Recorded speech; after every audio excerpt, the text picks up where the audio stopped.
Well, what can ancient artifacts displayed in Brazil tell us about the life of Jacob and other biblical patriarchs?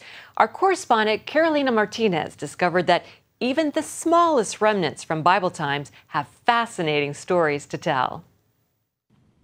Near the city of São Paulo, Brazil, we find the only museum of biblical archaeology in Latin America. Founded in 2000 with 50 artifacts donated by Brazilian archaeologist Paulo Borg, the museum that bears his name has now 2,500 original artifacts, all with authenticity certificates from the countries of origin. The collection includes objects from the time of Abraham to the Middle Ages, 4,000 years of history in antiquities. Rodrigo Silva, a renowned archaeologist and theologian, is the museum's director. These are the oldest inscriptions we have here, from 2,300 years before Christ. They are letters, receipts, treaties from the days of the patriarchs or before the time of the patriarchs. Biblical archaeology, which began around the year 1800, confirms the stories written in the Bible and explains the context in which they occurred. Up until the 19th century, many scholars and scientists denied the historical existence of Babylon and the stories written in the book of Daniel. But objects like this brick found in Iraq demonstrated once again that the Bible is right.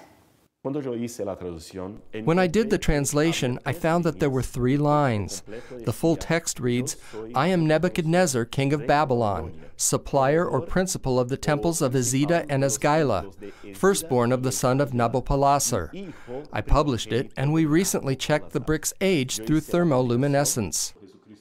Ancient artifacts like these help us understand certain biblical stories, such as why Rachel, Jacob's wife, stole her father's idols. By reading the Bible, many people think that it's about religion, but it isn't. What happened is that Rachel took her father's idols to give to her husband Jacob. Why? In the museum we have the answer. In Bible time, these idols, small pieces of pottery, were property certificates. When someone bought an estate from another person, he received this idol as a property certificate. The museum offers visitors the chance to see nails, like the ones that crucified Jesus, vessels, like the one used to serve the wine at the Last Supper, letters and envelopes from the time of Abraham, a piece of rock that could have been part of the Tower of Babel, or a mirror from the time of the Apostle Paul, made of polished bronze, which helps understand better the well-known verse from the first letter to the Corinthians. For now we see in a mirror dimly, but then face to face. With over 1,000 coins, it has also the largest collection of antique coins in Latin America.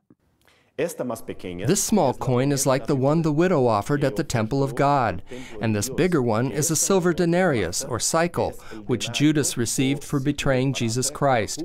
Only this coin could be accepted at the temple because it was made of pure silver. So it's interesting that Judas betrayed Jesus with God's coins. The Paulo Borg Museum is located at the Adventist University of São Paulo. New facilities should be completed by the end of 2014. I invite our viewers to discover the findings of archaeology and have the assurance that the Bible is a book that contains a true story. And this is important because if the story of the Bible is true, then the theology that is based on this story must also be true.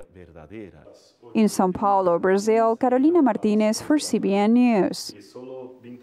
And for more great stories about the work of the church around the globe, check out our Christian World News website. Find that at cbnnews.com.